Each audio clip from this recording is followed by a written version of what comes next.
spoke a word, you were singing over me.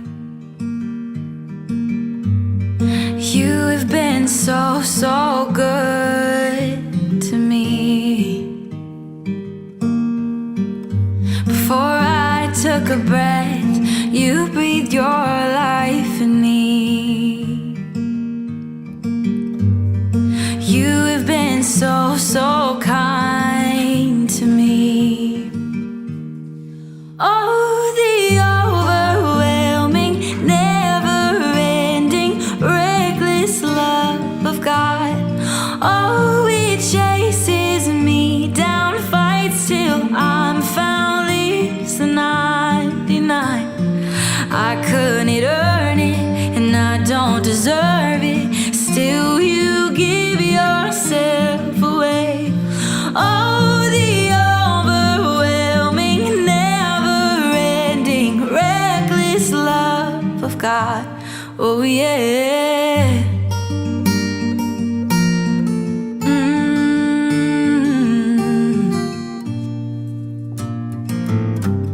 When I was your foe, still your love fought for me. You've been so, so good to me. When I felt no worth, you paid it all for me. Oh,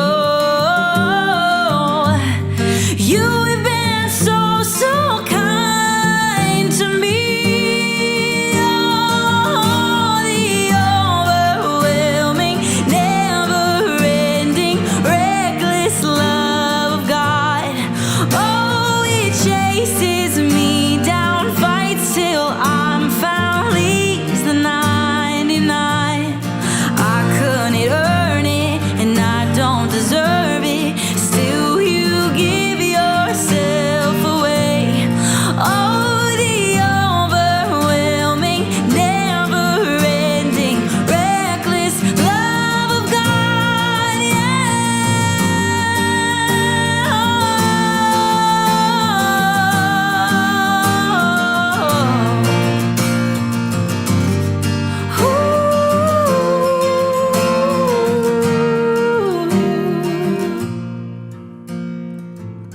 There's no shadow you won't light up, mountain you won't climb up, coming after me. There's no wall you won't kick down, lie you won't tear down, coming after me.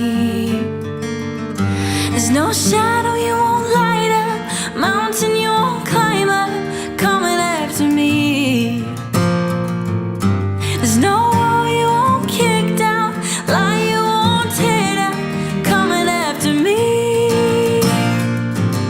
There's no shadow you won't light up, mountain you won't climb up, coming after me. There's no wall you won't kick down, lie you won't tear down, coming after me.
Halo? Bro, gereja yuk.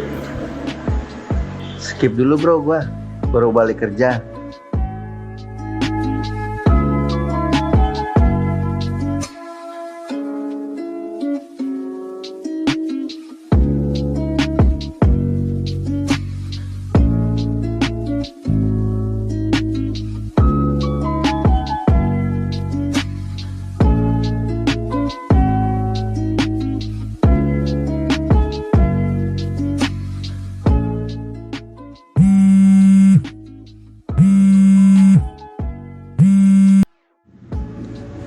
Bro, hari ini gereja yuk. Kenapa? Gereja yuk. Kenapa harus gereja? Dari dulu gua susah sampai sekarang gua ada sukses, gua punya jabatan. Tuhan itu nggak ada buat gua. Gua yang usaha sendiri. Jadi kenapa harus gereja? Gak gitu bro, Tuhan gak pernah ninggalin kita. Udahlah bro, gua balik kerja dulu.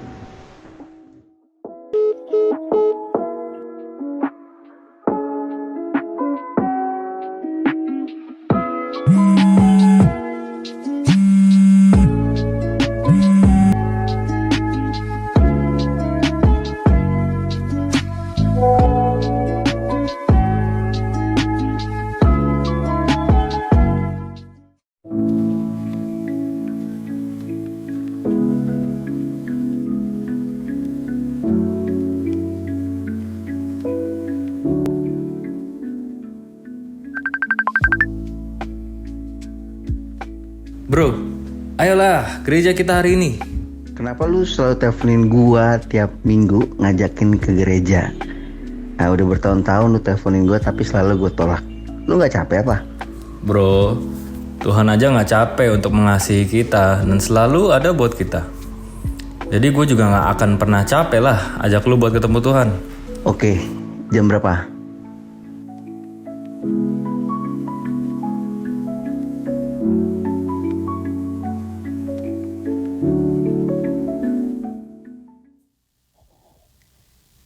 Selamat hari Minggu.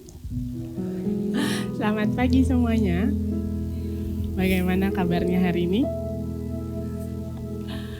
Puji Tuhan. Saya atas nama ICF saya ingin mengucapkan selamat pagi, selamat hari Minggu, selamat beribadah untuk Bapak Ibu yang ada di sini. Saat ini kita mau siapkan hati kita untuk boleh memuji dan memuliakan nama Tuhan. Saya persilakan Bapak Ibu untuk boleh mengambil saat teduh.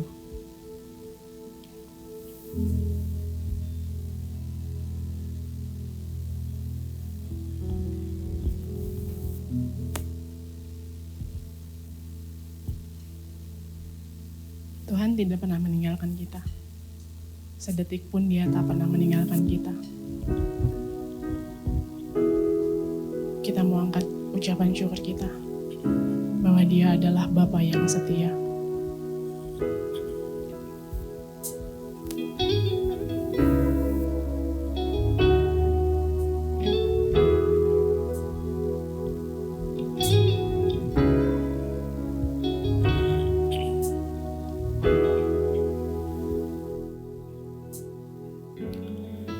Bapa yang setia, tak pernah sedetik Kau tinggalkan diriku.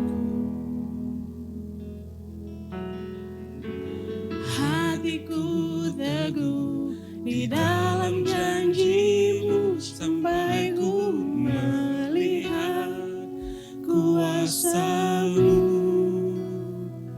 Karya-Mu sempurna, ajaib dan mulia, penyertaan-Mu buktikan kasih-Mu kepadaku. Ku agungkan Engkau, Yesus termulia, kasih-Mu terindah selamanya. Saya mau undang Bapak Ibu untuk boleh bangkit berdiri. Kita mau nyatakan iman kita. Kita mau naikkan syukur kita kepada Dia. Allah yang setia.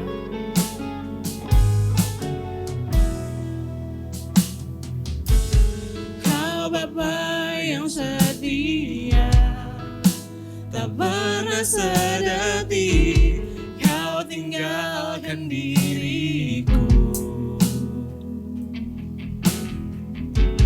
Hatiku teguh di dalam janjimu sampai ku melihat kuasamu. Karyamu sempurna, ajaib dan mulia. Penyertaanmu buktikan kasihmu kepadaku. Ku agungkan Engkau, Yesus termulia. Kasihmu terindah selamanya. Ku tetap berharap di dalam kesesakan. Ku tetap percaya walau tak melihat, sebab ku yakin karyamu sempurna, ajaib dan mulia. Penyertaanmu buktikan kasihmu kepadaku. Ku agungkan Engkau, Yesus termulia. Kita menyerahkan sekali iman kita. Karyamu sempurna, ajaib dan mulia. Penyertaanmu buktikan kasihmu kepadaku. Ku agungkan Engkau, Yesus termulia. Kasihmu terindah, kasihmu terindah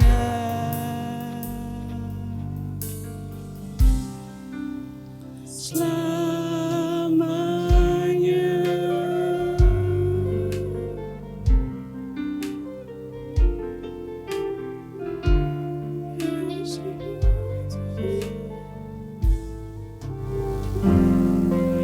Ya Tuhan, benar dan amin kasih-Mu yang terindah. Kasih yang tak pernah lepas dari kami sedetik pun. Kami selalu di dalam tangan-Mu. Kami selalu di dalam kasih-Mu. Kami selalu di dalam berkat-Mu Tuhan. Kami mengucap syukur bahwa kami punya privilege untuk menjadi anak-Mu. Kami punya privilege untuk mengagungkan Engkau. Kami punya privilege untuk menikmati banyak hal yang Tuhan boleh sediakan bagi kami.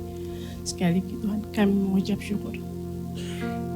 Saat ini kami datang, kami ingin memuji Engkau. Kami ingin menyembah Engkau. Kami tidak layak. Tapi sekali lagi Tuhan, Engkau yang layakkan kami. Engkau yang layakkan pujian kami. Terima kasih Tuhan Yesus. Kami siap untuk memuji Engkau. Di dalam nama Tuhan Yesus. Semua yang percaya kita mau katakan, amin. Sudah siap untuk menaikkan syukur untuk Tuhan? Amin. Sudah siap menari untuk Tuhan? Amin. Mari aku mau lihat ya nanti ya, tarian yang paling indah yang kita mau berikan kepada Tuhan.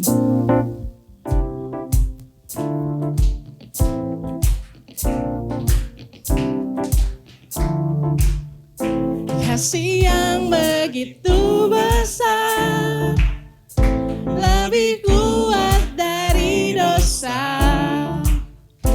Kasih yang menemukanku, selamatkan dan pulihkanku.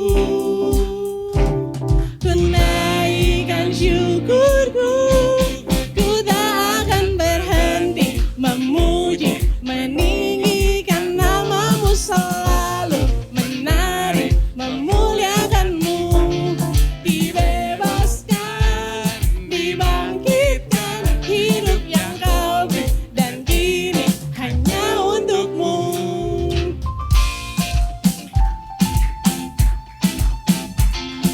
Sekali lagi dengan iman kita mengatakan bahwa kasih-Nya begitu besar. Kasih yang begitu besar,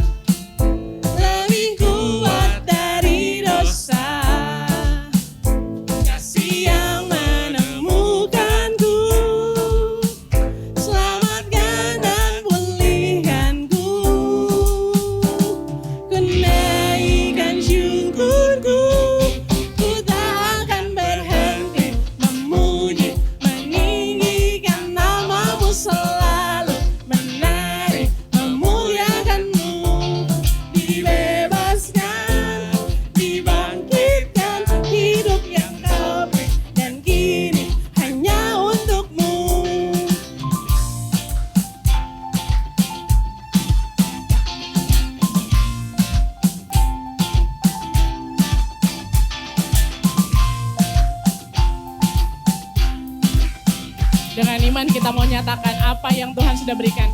Kita mau katakan, ku naikkan syukurku,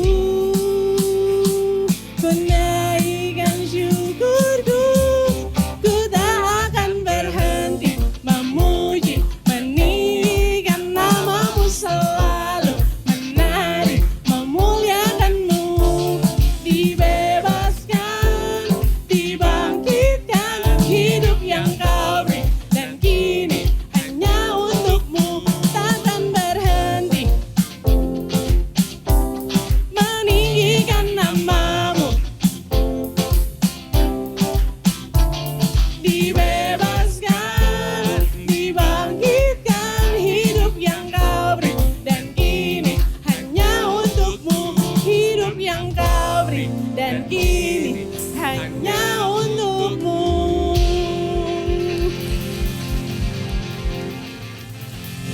Saya yakin dan percaya setiap berkat yang Tuhan berikan kepada kita menjadi syukur kita, dan itu menjadi pernyataan iman kita bahwa kita siap ditempatkan Tuhan dimanapun untuk menjadi duta Allah. Amin.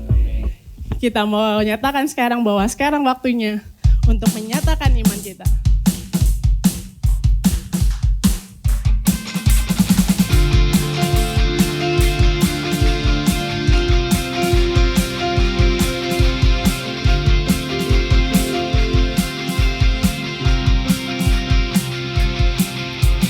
Kita diutus untuk berdiri teguh dimanapun kita telah ditempatkan, sebagai laskar kerajaan Allah, untuk menghalau kuasa gelap dan menuai jiwa. Karena kita telah ditebus dengan darahnya yang kudus, untuk pekerjaan mulia bersiaplah bagi Dia. Sekarang waktunya menyatakan iman kita di tengah dunia, bahwa Yesuslah Tuhan. Berapapun harganya harus kita bayarkan, tak dapat melampaui anugerahnya yang mulia. Sekarang waktunya menyatakan kesaksian kita di tengah dunia, dan tetaplah setia. Berapapun harganya harus kita bayarkan, terlebih mulia mahkota kesedihan.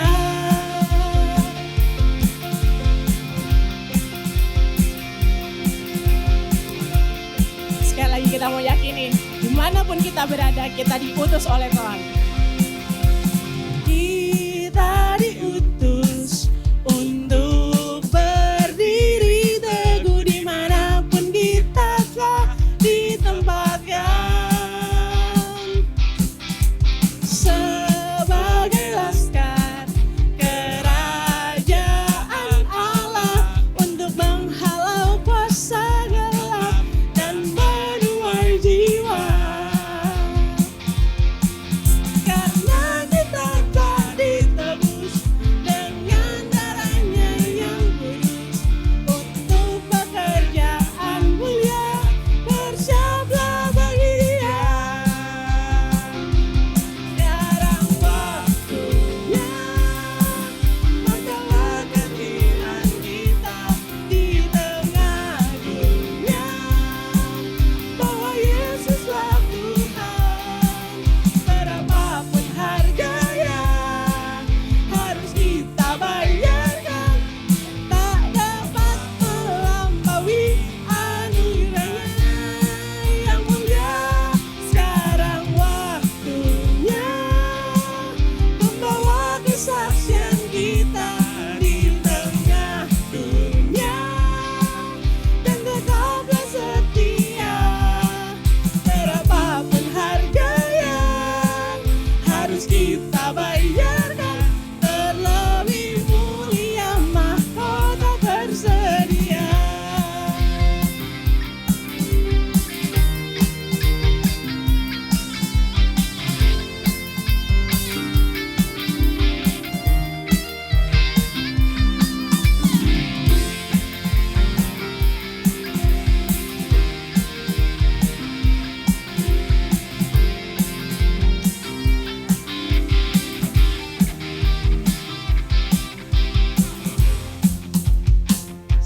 kita menyatakan iman kita bahwa inilah waktunya.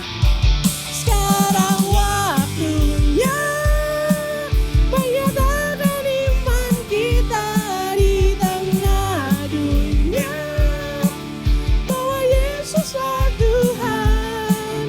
Berapapun harganya harus kita bayarkan, tak dapat melampaui anugerahnya yang mulia. Sekarang waktunya membawa kesaksian kita di tengah dunia, dan tetaplah setia. Berapapun harganya harus kita bayarkan, terlebih mulia mahkota tersedia. Terlebih mulia mahkota tersedia. Terlebih mulia mahkota tersedia.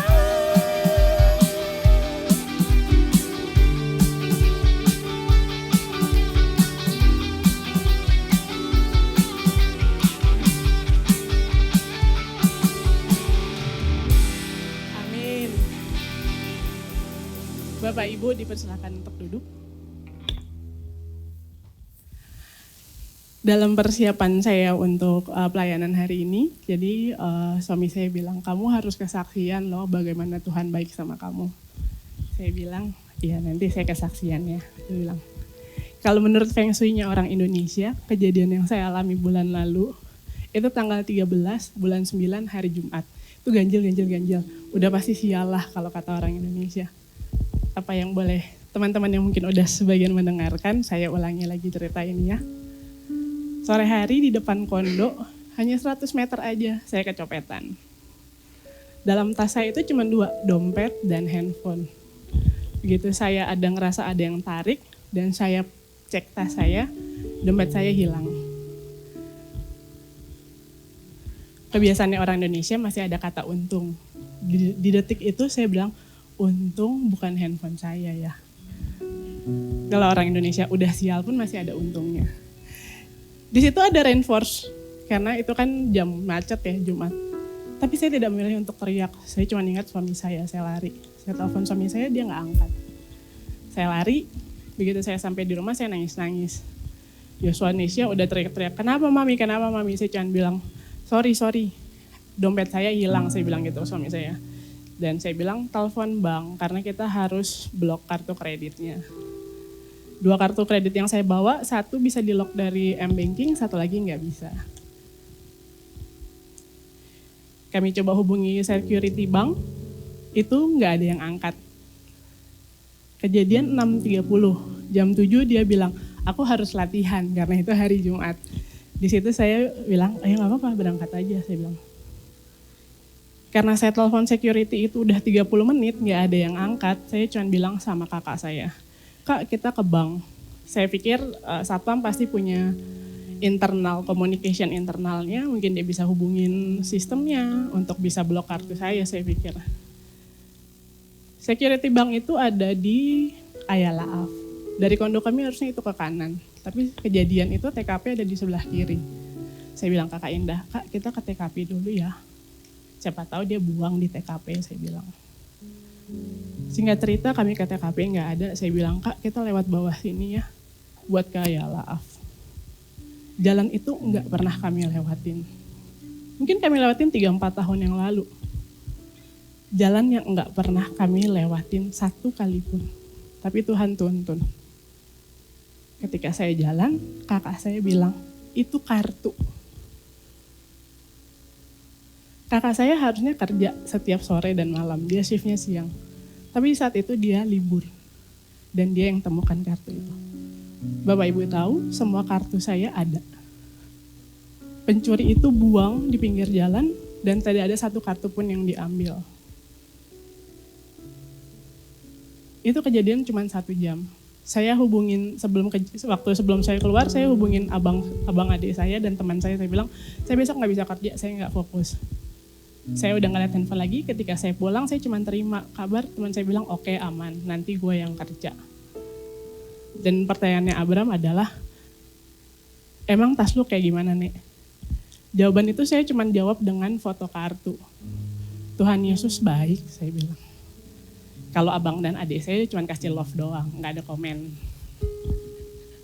Tapi teman saya apa? Teman saya seorang Buddha garis keras, dia cuma bilang apa? Jadi yang hilang apa? Dompet dan uang 1.000, saya bilang. Teman saya bilang, doain aja itu buat peti matinya dia. Di saat bersama kakak ipar saya chat. Jadi apa yang hilang kata dia? Dompet dan uang. Satu hal yang kakak ipar saya sebutkan adalah kamu harus berdoa. Dia butuh uang maybe to survive their life. Dua iman yang berbeda, dua respon yang berbeda. Di mana yang tidak mengenal Tuhan dia bilang, kamu sumpahin, kamu doain itu buat peti mati dia. Tapi kakak ipar saya, dia bilang, kamu doakan. Saya bukan orang yang bisa menyatakan iman saya untuk ke orang lain. Maksudnya saya bukan yang, kamu keikut Tuhan ya. Tapi begitu saya masuk kantor dan saya bilang ke teman saya, Tuhan gue baik loh. Kartu gue ada semuanya itu, tidak ada satupun yang hilang. Dari situ saya yakin bahwa hidup kita, apapun itu, kita boleh nyatakan ke orang lain melalui kejadian dahsyat yang Tuhan sertai kita. Itu cuma 1 jam. Kebayang kalau saya nggak putar itu, mungkin udah diambil orang lain, dipakai orang lain, saya nggak pernah tahu. Dan waktu kami komsel dan cerita sama teman komsel, security bank tuh bisa loh ada internet banking untuk itu. Dan setelah itu kejadian, ternyata bisa loh di lock dari m-bankingnya gitu. Tapi kebayang kalau saya udah nge-lock itu, saya nggak akan jalan dan saya nggak akan ketemu KTP saya, semua kartu. Jadi setiap hal saya yakin Tuhan menyatakan kebaikannya. Tuhan mau kita jadi saksinya. Mungkin teman saya yang ngutuk itu nggak langsung jadi Kristen, tapi dia tahu, oh Tuhan Esther gila ya. Cuma 1 jam kartu itu semuanya balik. Apa yang Venia bilang minggu lalu, kalau mungkin ada yang hilang, mungkin Tuhan gantikan langsung. Mungkin Tuhan gantikan lebih baik. Tapi Tuhan percaya bahwa kartu itu masih milik saya. Biarlah kejadian setiap hal kita boleh nyatakan, akhirnya orang boleh mengenal Allah melalui hidup kita. Saat ini kita akan persiapkan hati kita. Kita mau nyatakan dari lagu ini kita mau ingat bahwa banyak orang yang terhilang. Banyak orang yang perlu kasih Tuhan. Dan biarlah kita menjadi perpanjangan Allah. Untuk menyampaikan terangnya. Untuk menyampaikan kasih-Nya.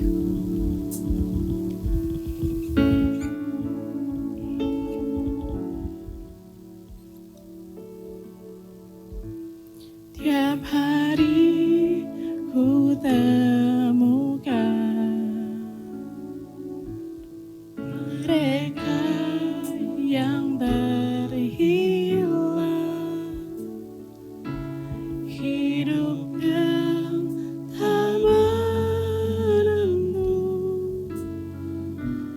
arah tujuan.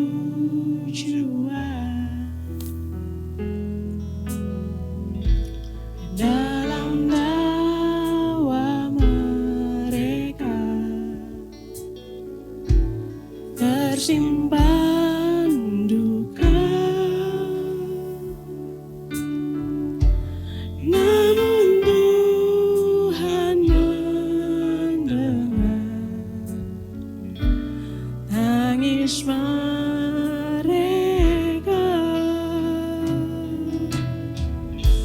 Mereka berluka, mereka berluka. Kasih Yesus yang besar sebagai jawaban. Mereka berluka, mereka berluka. Tidakkah kau sadari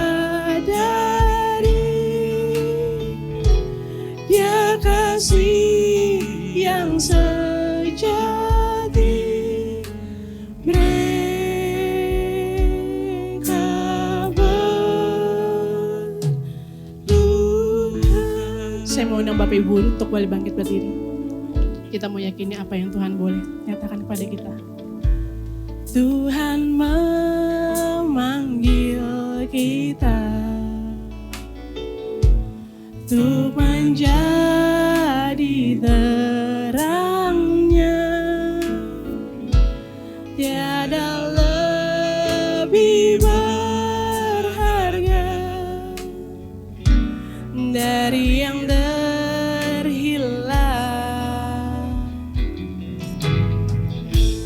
Kasih-Nya menjelikan, buatku mengerti. Mereka perlu mendengar tentang kasih-Nya. Mereka perlukan, mereka perlu Kau Tuhan.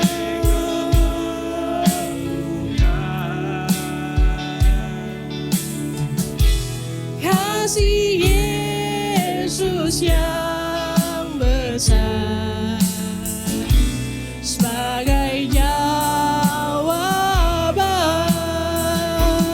Oh, mereka perlukan, mereka perlu Kau Tuhan. Mereka perlukan.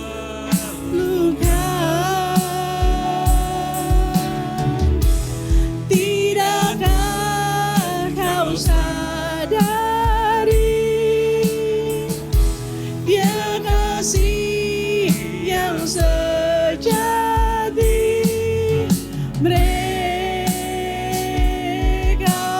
perlukan.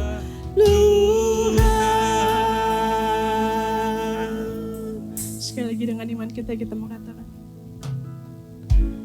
mereka perlukan, mereka perlukan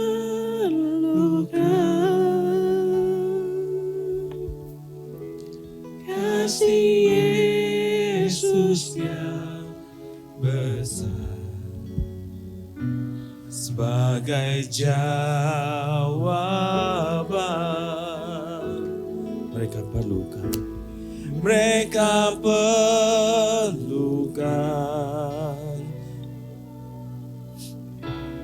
mereka perlukan.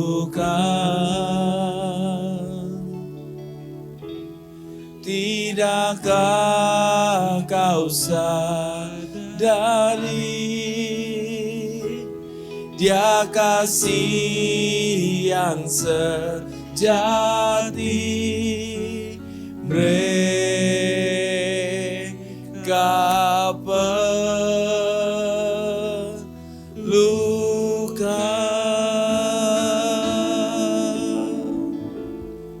Terima kasih Tuhan. Bila pujian ini Tuhan datang daripada diri kami, oleh karena Tuhan Engkau yang menggerakkan tuh setiap kami untuk menyatakan mengenai Engkau kepada dunia ini. Kami sadar ya Bapa, kami bersuka cita oleh karena Engkau yang telah menyelamatkan kami. Namun sekeliling kami Tuhan, kami sadari ya Bapa, masih ada orang-orang yang belum mengenal Engkau, yang belum mau hidup di dalam jalan-Mu ya Bapa. Sehingga mereka masih berputar-putar di dalam dunia ini ya Tuhan. Tuhan, inilah kami. Pakailah kami sesuai dengan kehendak-Mu ya Bapa. Dalam nama Tuhan Yesus Tuhan kami siap untuk mendengar firman-Mu. Di dalam nama Tuhan Yesus Juru Selamat kami yang hidup. Haleluya. Amin, amin. Silakan duduk saudara.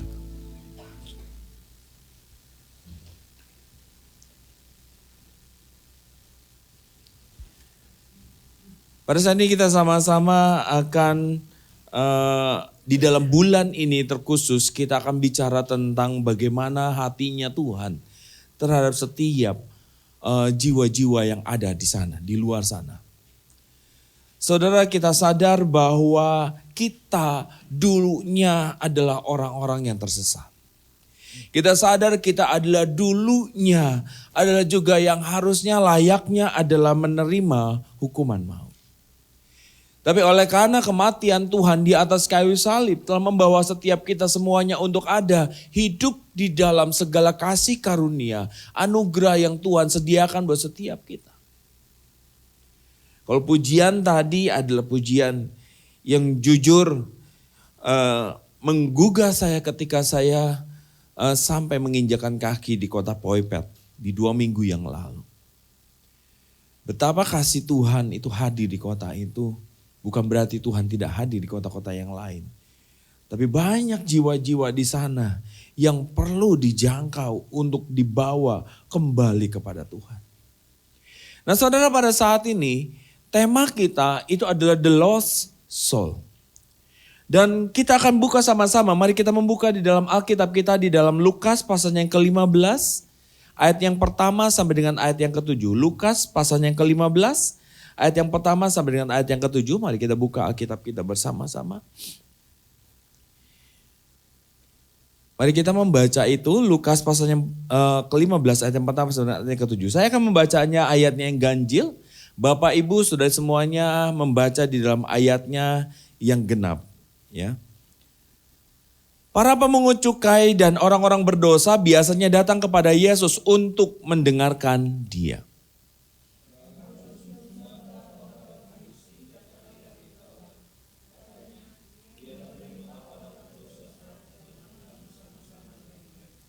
Lalu Ia mengatakan perumpamaan ini kepada mereka.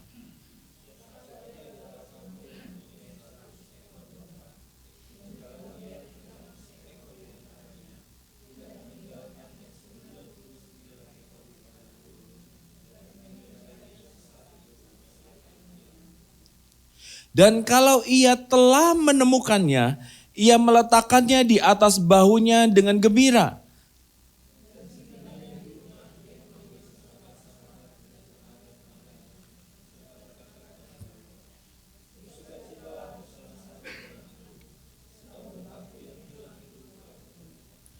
Aku berkata kepadamu, demikian juga akan ada sukacita di sorga karena satu orang berdosa yang bertobat, lebih daripada sukacita karena 99 orang benar yang tidak memerlukan pertobatan. Nah saudara, apa yang kita bisa lihat di sini? Kalau kita perhatikan, ada 2 kelompok orang di sana. Nah kelompoknya yang mana? Saudara perhatikan di dalam Lukas 15 ayat pertama sampai dengan ayat yang kedua. Di situ dikatakan ada para pemungut cukai dan orang-orang berdosa. Nah saudara lihat di sini pemungut cukai dan orang berdosa. Ada orang Farisi dan ahli Taurat. 2 kelompok ini yang Tuhan bawa. Kalau saudara lihat di sini, dari kelompok ini mana mereka yang tahu tentang Taurat? Kalau dari namanya saja ahli Taurat jelas, berarti mereka yang tahu tentang Taurat. Orang Farisi ini apa? Nah sebenarnya kalau saudara perhatikan, ya, orang Farisi ini punya statementnya begini. Israel hanya akan selamat apabila tetap bertekun kepada Taurat dan kepada adat istiadat yang menyempurnakan Taurat itu. Jadi kalau kita bisa melihat bahwa orang Farisi ini adalah mereka yang menjaga mengenai Taurat. Sehingga di dalam kumpulan orang Farisi ini ada ahli Taurat. Yang benar-benar meneliti dan kemudian ahli Taurat ini yang membuat turunannya. Gitu loh, misalkan hormatilah ayahmu dan ibumu. Kemudian bagaimana melakukannya. Mereka bikin hukum-hukum yang lainnya. Turunan daripada 10 hukum Taurat ini. Sesuai dengan adat istiadat mereka. Nah saudara, inilah orang Farisi dan ahli Taurat mengatakan demikian. Dan kalau kita mau sama-sama tahu, orang Farisi ini mengasingkan diri secara eksklusif dari masyarakat pada umumnya agar mereka tetap terpisah dari sumber kenajisan dan kecemaran. Oleh karena inilah makanya mereka ini mudah sekali saudara. Mudah sekali untuk mengecap kalau orang tidak melakukan hukum Taurat, dia adalah dosa. Label itu mudah sekali untuk disampaikan. Nah, semakin seseorang menjaga dan menjalankan hukum Taurat, maka ia berharga di mata Allah. Jadi itu pandangan mereka dibandingkan dengan hidup orang-orang yang tidak menjalankan hukum Taurat. Jadi mereka tahu mereka lebih berharga. Bahkan kalau kita sama-sama tahu, ada juga kisah di dalam Alkitab ketika ada orang Farisi dan juga ada orang miskin yang kemudian mempersembahkan persembahan. Nah, orang Farisi ini dia berpikir dia lebih dibandingkan yang memberikan persembahannya sedikit. Kita melihat di sini bahwa itulah alasannya kenapa orang Farisi dan ahli Taurat begitu dengan mudah melabelkan pendosa bagi orang-orang yang melanggar hukum Taurat dan menghindar dari mereka agar tidak ikut tercemar. Pemahaman inilah yang kemudian dibawa di dalam kehidupan keseharian. Dan inilah yang kemudian dibawa menilai kepada pelayanan Tuhan Yesus. Sehingga ketika Tuhan Yesus berkumpul dengan pendosa yang menurut kategorinya mereka, pemungut cukai juga termasuk pendosa buat mereka, maka dia mencibir Tuhan Yesus. Dan seringkali kisah ini bukan hanya terjadi hanya di dalam perikop ini. Di beberapa perikop juga di penilaian mereka terhadap apa yang dilakukan Yesus atau murid-muridnya dilakukannya.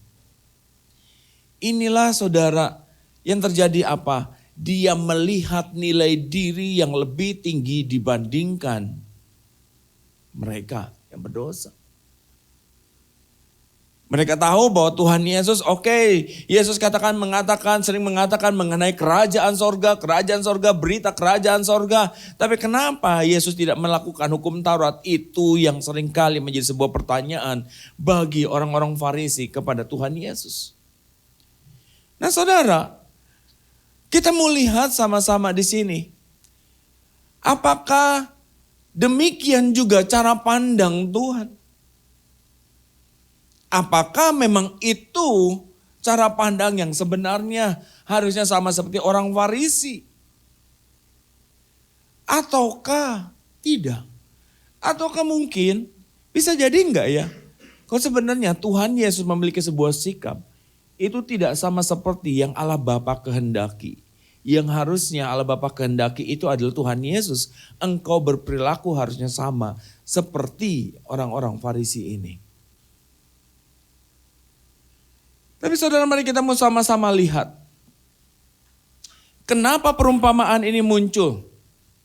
Perumpamaan yang disampaikan oleh Tuhan Yesus kepada orang-orang pada saat itu, kepada orang-orang Farisi, ahli Taurat, dan juga orang-orang yang datang kepada dia.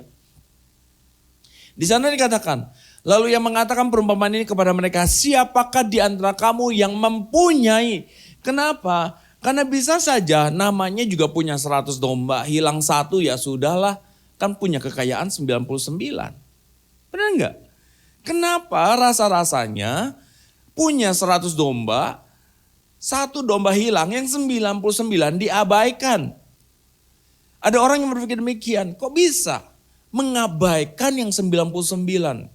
Saudara, kita harus melihat konteksnya bukan dari hanya sekedar dari apa yang terlihat sekilas di sini. Bahwa segala apa yang tertuliskan di dalam Alkitab itu berdasarkan konteks yang terjadi. Nah, kata mempunyai itu dalam bahasa Yunaninya adalah eko. Dan itu memiliki beberapa arti di dalam bahasa Indonesia. Yaitu mempunyai, memperoleh, memegang, memakai, menjaga, mempertimbangkan. Nah saudara, apa yang bisa dilihat di sini? Konteksnya pada saat itu, di dalam budayanya, di dalam zamannya Tuhan Yesus, ketika seseorang memiliki ternak yang banyak, maka ternak ini dia akan meminta gembala upahan. Gembala dari luar disewa untuk bisa menjagai para domba. Makanya istilah gembala upahan. Di dalam ketika zaman Tuhan Yesus diangkat di sana. Kalau seorang gembala upahan dia tidak ketika ada serigala dia akan menghindar, menghilang. Nah di sini saudara, dia adalah seorang gembala yang diupah untuk menggembalai 100 ekor domba tuannya. ketika ini diangkat, sebenarnya orang Farisi dan ahli Taurat, mereka sadar siapa gembala yang sedang dimaksudkan di sana. Gembala yang dimaksudkan di sana adalah mereka secara pribadi. Karena mereka sadar kalau mereka adalah orang-orang yang mengetahui Taurat dengan benar, maka mereka tahu ada orang-orang, ada domba-domba yang harus mereka ajarkan dengan benar. Nah, sikap seorang gembala upahan, dia tahu domba-dombanya bukan milik dia. Dia kehilangan satu, dia punya rasa tanggung jawab kepada satu yang hilang. Tapi bagaimana dengan yang 99? Pada saat itu menggembalakan domba itu tidak hanya seorang diri. Saudara masih ingat dengan peristiwa bagaimana ketika mau kelahiran Tuhan Yesus, kemudian malaikat datang menjumpai gembala-gembala di padang rumput. Ya, dan itu tidak seorang diri. Jadi pada saat itu ketika satu hilang, yang rekan-rekannya itu menjaga yang 99 dan dia yang sendiri dia segera mencari yang satu karena yang satu itu bukan miliknya. Kalau itu tidak ditemukan maka dia harus mengganti rugi. Nah saudara, inilah yang sebenarnya sedang diangkat di sana. Kisah ini bukan sedang mengatakan bahwa Yesus tidak peduli kepada 99 orang. Tetapi lebih di bagian bawahnya memang ditekankan. Terlebih lagi yang 99 ini yang tidak menghendaki pertobatan. Kesannya demikian. Tapi kita mau lihat Tuhan apakah juga menilai yang sama seperti orang Farisi. Saya mau bawa kita semuanya melihat dalam beberapa ayat ini. Yang pertama, Yesaya 43 ayat 4a. Di sana dikatakan, oleh karena engkau berharga di mataku dan mulia, aku ini mengasihi engkau. Karena engkau berharga di mataku dan mulia, aku ini mengasihi engkau. Kata mengasihinya, cuman sekedar lip service mungkin. Tapi kita sadar dan sama-sama tahu. Mengasihinya Allah itu bukan sekedar lip service, sesuatu yang manis di mulut. Karena dia buktikan dalam Yohanes 3 ayat yang ke-16. Bagaimana Tuhan Yesus lahir dan hadir di tengah-tengah umat manusia dan kemudian mati buat menebus setiap dosa-dosa kita. Bahwa kita berharga, tapi bukan berarti kita kemudian diabaikan begitu saja. Karena kita berharga, kita dijagai. Karena keberhargaannya kita, tatkala ketika kita mengalami kehilangan barang yang berharga, apa yang terjadi?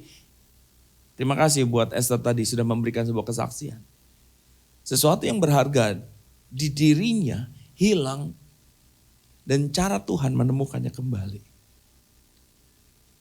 Saudara, saya pun juga punya ada barang berharga yang hilang. Kemudian saking berharganya saya mencoba mencarinya. Saudara, cari, saya nggak dapat dan hilang. Setelah itu penyesalan yang datang. Saudara melihat di sini, Tuhan tidak melihat engkau sebelah mata. Tuhan tidak sedang melihat engkau, karena engkau punya latar belakangnya yang gak gitu bagus, maka engkau tidak punya rasa kasihku yang sama besar dengan si A. Kasih Tuhan sama. Karena begitu besar kasih Allah akan dunia ini kepada setiap saudara dan saya. Dia berani untuk datang, dia untuk menyerahkan dirinya untuk disalibkan supaya kita semuanya bisa diselamatkan. Dan satu lagi yaitu ayat yang kita sama-sama menjadi ayat tema kita di dalam tahun ini. Yaitu adalah Mazmur 8 ayat ke-5 sampai dengan 6. Saudara, semoga saudara tidak menjadi bingung ketika melihat di sini ya. Mazmur 8 ayat 4 sampai 5. Ingat di dalam bahasa Inggris, di dalam kitab Mazmur itu terjadi ada perbedaan. Nah, apakah manusia sehingga engkau mengingatnya? Apakah anak manusia sehingga engkau mengindahkannya? Namun engkau telah membuatnya hampir sama seperti Allah. Dan telah memahkotanya dengan kemuliaan dan hormat. Jadi kalau saudara melihat di sini dari ayat-ayat ini, apakah cara pandang Tuhan sama seperti orang Farisi? Tentu jawabannya adalah tidak. Kita semuanya ini adalah priceless, berharga dan tidak ternilai, saudara. Jadi bisa dibayangkan Allah punya pemandangan demikian kepada setiap kita semuanya. Namun ternyata kenapa ya? Kadang kita ini atau manusia ini, kita bisa jatuh dan melihat diri kita tidak seperti bagaimana Tuhan memandang. Kadang ada orang-orang yang merasa bahwa aku mah gak layak lah untuk ada di kelompok sana. Siapa aku? Kalau enggak mungkin mengatakan ya aduh aku mah gak punya apa-apa. Ada perasaan diri yang melihat ke dalam diri itu tidak seperti bagaimana Tuhan memandang. Justru perumpamaan ini membawa kepada setiap kita. Kalau dibilang domba punya otaknya berapa besar sih? Ada yang mengatakan bodoh, saya gak pernah belah dombanya ya. Tapi saya baca domba itu otaknya gak besar, kecil. Tapi itu yang dipakai sebagai sebuah ilustrasi. Satu domba saja hilang, dicari Tuhan. Terlebih dirimu dan saya. Seberapa besar kita menolak untuk ada dekat dengan Tuhan, seberapa lama kita mencoba menjauhi Tuhan, saudara, Tuhan tidak akan pernah tinggal diam di dalam menanti saudara untuk kembali kepada Tuhan. Saya pernah marah sama Tuhan dengan kejadian yang terjadi di dalam diri saya. Tetapi dengan lembutnya Tuhan mencari saya. Mungkin saya berusaha menutupi diri saya pada sebuah tempat yang begitu gelap. Saya menutupi diri saya dengan banyak masalah-masalah diri saya mengatakan Tuhan memang Engkau tidak adil, memang Tuhan demikian dan segala macamnya. Tapi selalu ada caranya buat Tuhan untuk menyatakan dan mengatakan, nak, apa yang kau katakan, yang kau pikirkan, itu bukanlah aku. Tapi tidak mudah untuk bisa memahami akan situasi itu. Saudara, mari kita lihat sama-sama. Jadi ketika bicara tentang domba yang hilang ini, maka apa yang kita pelajari? Yang pertama saudara, mengenai nilai diri yang benar itu datangnya dari Tuhan. Jujur, ini pernyataan yang datangnya dari firman Tuhan. Tetapi ketika kita hidup di dalam dunia ini, kita tidak mudah melihat itu. Kenapa? Karena kita ya, berapa banyak di antara kita yang berhubungan dengan Tuhan sepanjang harinya. Kita mungkin lebih banyak ketemu dengan fisik daripada orang-orang di sekitar kita. Yang mungkin pada saat ketika datang kita bekerja, kemudian ada orang mengatakan, kamu kayaknya gak mandi ya, belum apa-apa, udah kata yang sesuatu yang kurang baik muncul. Ih, kok badanmu bau sih? Ih, matanya habis nangis ya. Belum apa-apa, ada ledekan, ejekan, atau mungkin kata-kata yang membodohi dan segala macam keluar dari lingkungan-lingkungan sekitar kita. Nah saudara, ketika kita melihat kalau kita tidak segera berpegang dan bersandar kepada Tuhan, maka gambar diri kita mudah sekali untuk hancur. Mudah sekali untuk hancur. Terlebih lagi hancur gara-gara, coba saudara bisa bayangkan kalau misalkan saya sebagai hamba Tuhan di sini pendeta, saya mengatakan satu kata. Misalkan katanya, maaf ya, saya menggunakan kata ini. Saya misalkan begini, kamu tuh goblok amat sih. Padahal kata goblok itu sering dikatakan teman-temannya kepada dirinya, itu gak jadi sakit hati. Tapi kalau udah mulai pendeta yang ngomong, gila pendeta kayak gini, ini bukan pendeta. Namanya, ini penjahat kali. Saudara bisa bayangkan, betapa diri kita ini sebenarnya tidak kebal dengan situasi demikian dan mudah buat kita langsung terpikir. Bahkan aja teman kita gak ngomong apa-apa, teman kita cuma diam dan kemudian dia cuma merenggutkan wajahnya saja ketika lewat dengan diri kita, tapi sepanjang hari membuat diri kita menjadi tidak enak. Kenapa ya dia ya? Biasanya dia senyum, biasanya dia nyapa ya, tapi hari ini kok dia kayak begitu ya. Terus kemudian tadi saya mencoba senyum, dia tiba-tiba dia menoleh, dia enggak buang muka. Padahal dia gak nanya sama orangnya, gak konfirmasi apa yang terjadi. Saudara lihat di sini. Oleh karena engkau berharga di mata Tuhan dan mulia. Bukan cuma berharga, kita ini mulia dan aku ini mengasihi engkau. Jadi jangan biarkan ada nilai-nilai dalam dunia ini atau label-label yang ditaruhkan ke dalam diri kita.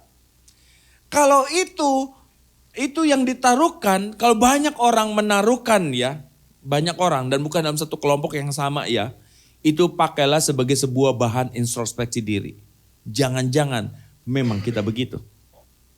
Karena Tuhan bisa pakai orang-orang untuk memperbaiki diri kita. Betul?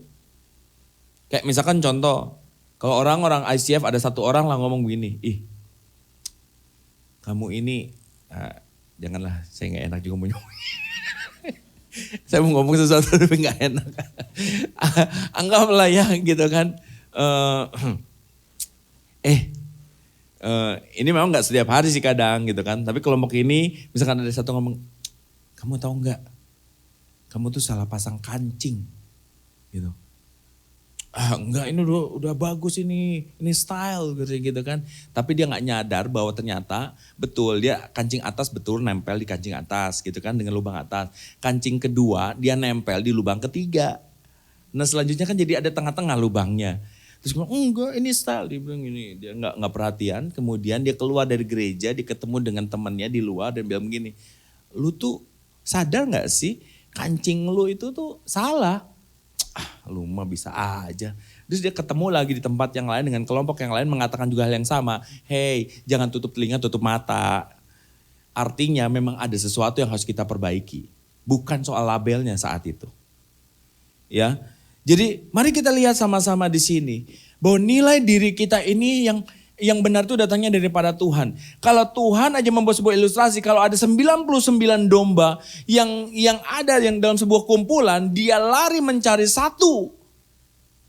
Maka yang satu itu berharga. Kalau enggak ada sesuatu nanti yang terjadi.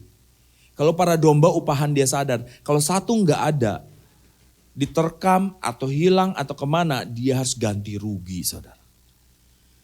Nah inilah yang menyebabkan mari kita sama-sama melihat juga di dalam dunia ini. Kalau ada orang-orang yang tersesat, orang-orang yang gak kenal Tuhan, saudara jangan benci mereka. Jangan lakukan sama seperti ahli-ahli Taurat ini. Siapa Yesus? Yesus engkau ini ada di dalam kumpulan-kumpulan daripada pendosa-pendosa. Maka mudah sekali buat orang-orang Farisi untuk menjauhkan. Kita gak boleh kumpul sama mereka. Kenapa? Mereka ini ngomongnya kasar-kasar. Mereka ini ngomongnya adalah, mereka ini orang-orang yang gak pernah menghormati orang tua. Mereka ini begini-begini. Jujur sebelum memang kita masuk ke sana, baik dulu ke dalam diri kita. Sudahkah kita bisa mengontrol setiap perkataan yang keluar dari mulut bibir kita? Sudahkah hidup kita misalkan menghormati orang tua kita? Kalau hidup kita sudah terbiasa dengan menghormati orang tua, justru jadilah garam dan terang bagi dunia ini. Karena dunia ini gak tahu caranya menghormati orang tua. Dunia ini gak tahu bagaimana menjaga mulut mereka supaya perkataan yang keluar adalah perkataan-perkataan yang berguna, yang bertumbuh buat orang-orang. Maaf ya, saya masih pegang-pegang hidung terus tadi. Akibat sedikit nangis jadinya meler. Oke, saudara. Nah saudara mari kita lihat juga di dalam kedua bagian ini. Saudara perhatikan di dalam ayat yang kedua. Maka bersungut-sungutlah orang-orang Farisi dan ahli-ahli Taurat. Namun kemudian reaksi yang Yesus sampaikan ketika si gembala ini menemukan domba. Dan kalau ia telah menemukannya, ia meletakkan di atas bahunya dengan gembira. Namun kata gembira selanjutnya diganti dengan kata bersukacita 3 kali dituliskan di sana. Lihat, dan setibanya di rumah ia memanggil sahabat-sahabatnya dan tetangga-tetangganya serta berkata kepada mereka, bersukacitalah bersama-sama dengan aku. Kemudian ayat yang ke-7, aku berkata kepadamu, demikian juga akan ada sukacita di sorga karena satu orang berdosa bertobat, lebih daripada sukacita karena 9. Saudara perhatikan di sini. Yang kedua adalah, saudara mari perhatikan adalah sambutlah setiap orang yang mau mendekat kepada Tuhan. Kalau saudara tahu hidupnya tidak berkenan di hadapan Tuhan kemarin-kemarin, tapi hari ini duduk di sebelahmu, misalkan di gereja, saudara jangan kemudian, ngapain sih kamu di gereja? Lu gak sadar ya, 2 hari lalu kamu ngelain apa? Apalagi kalau korbannya itu adalah diri kita. Tapi justru pada saat itu ketika dia duduk di sebelah, saudara langsung datang bersuka cita. Dan kemudian saudara berdoa pada Tuhan. Tuhan, jika dia datang pada saat ini Tuhan jamah dan penuhkanlah dia. Karena kalau dia bertobat, orang-orang yang hidupnya dulu di dalam kegelapan, orang dulunya hidup di dalam dosa dan dia ada di dalam gereja, bahkan kemudian dia mengenal Tuhan dan bertumbuh di dalam Tuhan, bahkan kemudian dia akhirnya mau dipakai oleh Tuhan. Saudara, banyak kesaksian dalam kehidupannya. Minggu yang lalu saya melihat sebuah Instagram, ya, ada seorang posting. Kok di dalam postingannya dia mengatakan adalah saya bersyukur ketemu dengan seorang preman yang dulunya preman sekarang melayani Tuhan. Kesaksian itu tidak akan pernah ada jikalau ketika orang yang berdosa dan dia sadar dia perlu Tuhan, dia duduk di gereja, kemudian teman-teman di sebelahnya mencibir dia. Itu pun juga halnya kenapa Tuhan Yesus mengatakan kepada orang Farisi dan ahli Taurat, engkau tidak boleh demikian sikapmu, engkau harusnya bersuka cita. Makanya Yesus ini mengungkapkannya, biarkanlah anak-anak itu, janganlah menghalang-halangi mereka datang kepadaku, sebab orang-orang yang seperti itulah yang empunya kerajaan sorga. Biarlah kita bukan menjadi orang-orang yang menghalang-halangi. Masing-masing orang pribadi punya pergumulan sendiri dan pertanyaan dan kehausannya kepada Tuhan. Izinkan mereka berproses dengan kerinduannya kepada Tuhan, saudara. Tapi mari kita yang memiliki yang ada pada saat yang kita menikmati kasih karunia Tuhan. Ingatlah masih ada orang-orang di luar sana. Sejauh ini setelah kita mengenal Tuhan, sudahkah berapa banyak orang yang ikut Tuhan gara-gara saudara? Adakah di sekeliling kehidupanmu mereka yang kemudian saudara tahu dia tidak ke gereja, kemudian saudara ajak tapi dia gak mau juga ke gereja. Atau saudara ajak dia untuk berdoa, dia juga gak mau juga berdoa. Tapi kalau memang ada, puji Tuhan, saudara lanjutkan. Selagi kita masih ada di dalam dunia ini, berarti Tuhan mengizinkan kita untuk berbuah. Kita punya prinsip sama seperti Paulus. Mati adalah sebuah keuntungan karena kita bersama dengan Tuhan. Tapi jikalau aku hidup berarti hidupku untuk memberi buah. Nah saudara, kemudian yang ketiga, bersukacitalah atas domba yang ditemukan kembali. Ya, yang tadi menyambutnya ini bersukacita, demikian juga akan ada sukacita di sorga karena satu orang berdosa yang bertobat. Saudara bisa bayangkan gak sih? Gara-gara satu orang bertobat itu sorga riuh semuanya. Gara-gara apa? Wow, mereka bertepuk tangan bersukacita, akhirnya domba yang hilang kembali. Dan saudara, bila sukacita itu juga ada dan hadir dalam setiap kehidupan kita semuanya. Jadi perumpamaan ini membawa kepada setiap kita. 3 hal ini saudara. Nilai diri yang benar datangnya dari Tuhan. Jadi jangan juga kita menjadi orang-orang yang melabelkan orang lain. Ingat, kadang selumbar, saya jadi lupa perumpamaan di dalam Alkitab. Balok kayu ya. Selumbar di mata, itu nggak kelihatan tetapi balok kayu di dalam ya pokoknya kayak gitulah ya, saudara tahu lah ya, hafal ayat itu ya. Jadi intinya adalah kita mudah banget sih ngelihat kesalahan orang yang kecil banget gitu loh. Padahal kita sendiri juga punya hal yang besar yang harus kita beresi. Tapi mari pada saat ini, saudara, biarkan Tuhan yang memberikan porsinya kepada setiap kita masing-masing. Terimalah setiap mereka, sambutlah mereka. Bukannya di dalam gereja ketika dia duduk di sebelah engkau aja gitu loh. Yang setiap hari dia ngomongnya mungkin gak baik. Saudara jangan berhenti, saudara sambut dia. Dan mari pada saat ini juga bersukacitalah bersama dengan Tuhan. Dan mari kita menanti-nantikan sukacita itu.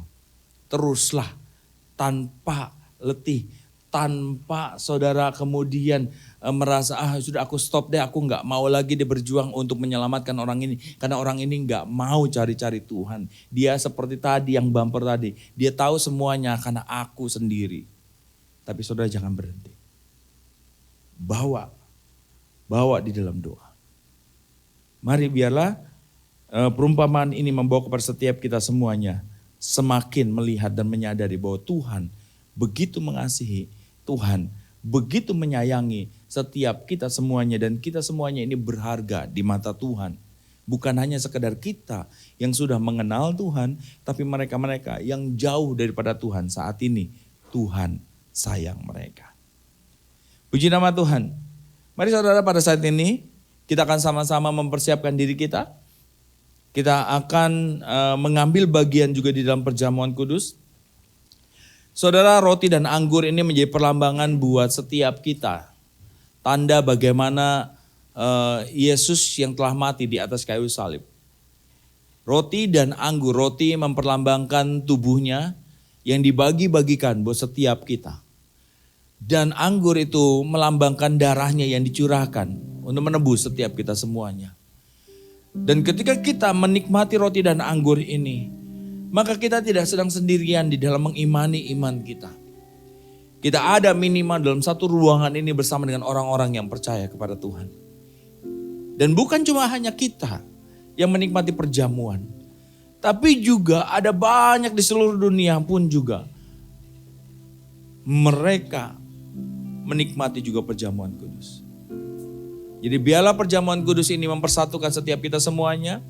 Dan perjamuan kudus ini juga mengingatkan kalau Tuhan sudah menyelamatkan kita, maka Tuhan juga mau memakai setiap saudara dan saya untuk menjadi alatnya dimanapun Tuhan menempatkan. Saya mengundang kita semuanya untuk bangkit berdiri bersama-sama. Saya mengundang untuk Pak Albert boleh maju ke depan.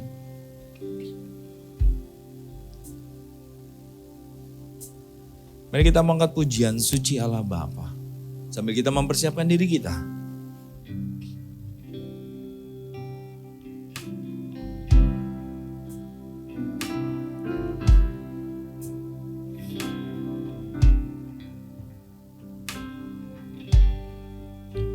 Suci, suci, suci Allah Bapa, Allah yang di dalam surga.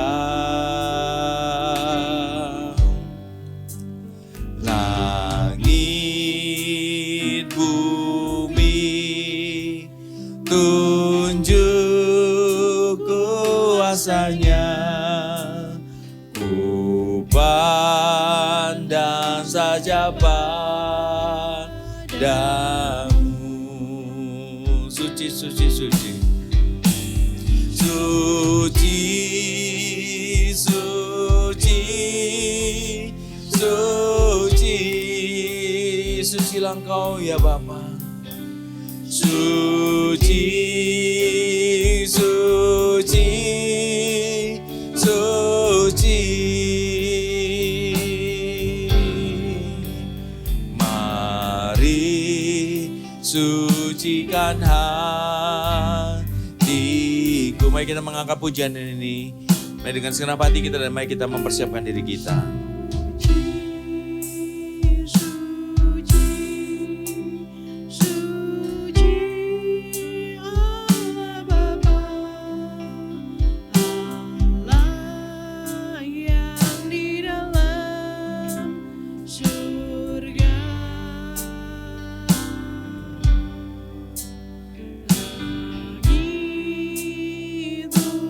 Saudara akan menerima roti dan anggur.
Mari kita mengangkat roti di tangan kanan kita dan dengarkan firman Tuhan yang berbunyi demikian. Sebab apa yang telah kuteruskan kepadamu telah aku terima dari Tuhan, yaitu bahwa Tuhan Yesus pada malam waktu ia diserahkan mengambil roti, dan sesudah itu ia mengucap syukur atasnya, ia memecah-mecahkannya dan berkata, inilah tubuhku yang diserahkan bagi kamu, perbuatlah ini menjadi peringatan akan aku. Bukankah roti yang telah kita pecah-pecahkan adalah persekutuan kita dengan tubuh Kristus? Mari kita makan di dalam nama Tuhan Yesus.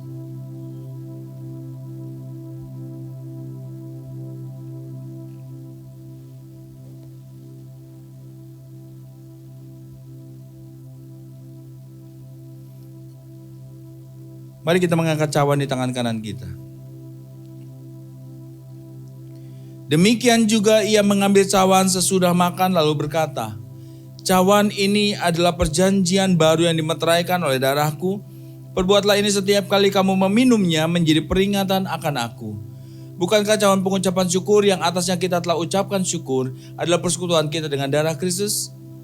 Mari kita minum di dalam nama Tuhan Yesus. Mari kita mengucap syukur di atas persekutuan yang telah kita terima.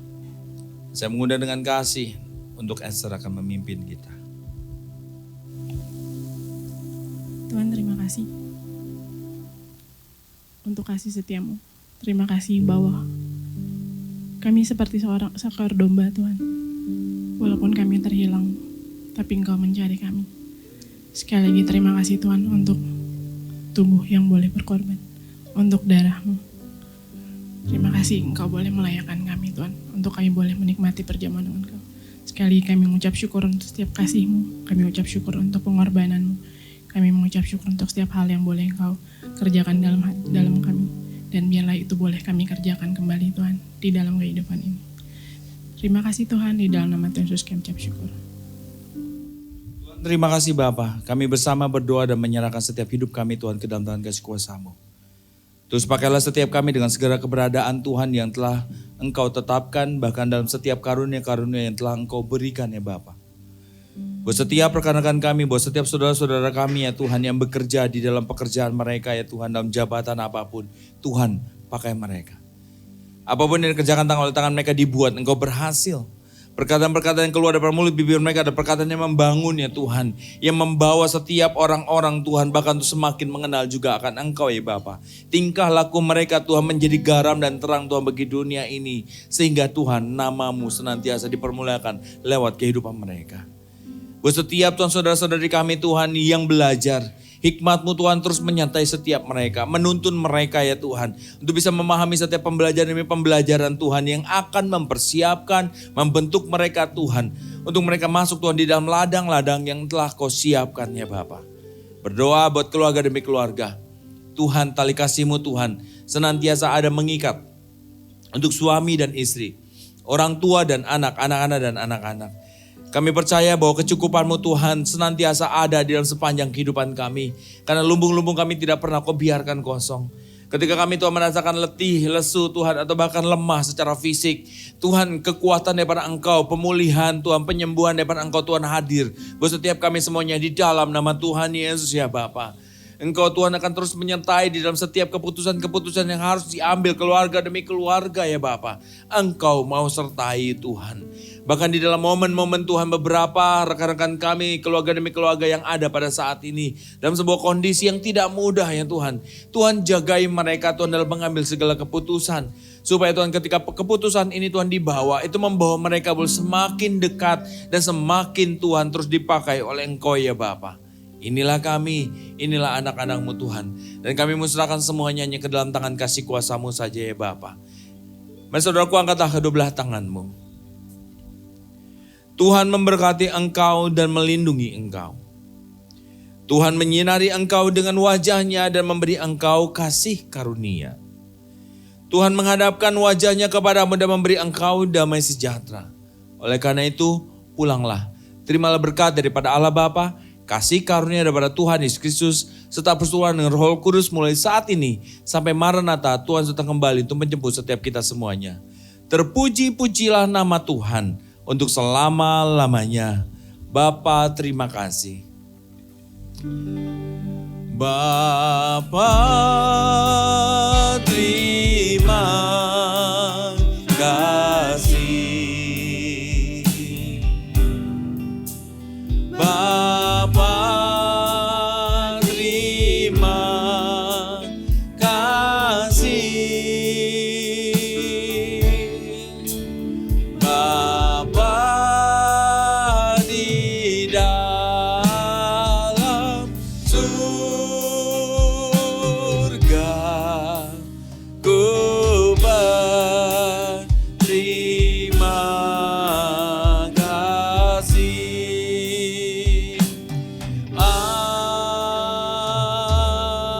Amin. Amin. Silakan duduk, silakan bersatu sejenak. Tuhan memberkati setiap kita semuanya.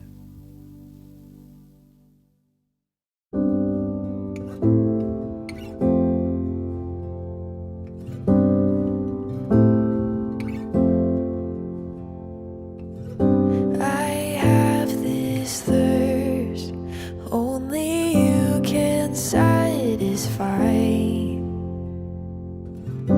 My heart it burns with an all-consuming fire. I search and seek, but you're never hard to find. The more of you I see, the more that I desire. I need you more than the air that I breathe. You captured my heart, every beat. You're pulling me closer.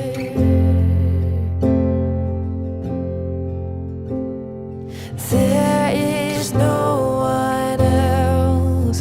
There is nothing like your love. With every taste I get, Jesus, I can't get enough. I need you more than the air that I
captured my heart every beat. You're pulling me closer.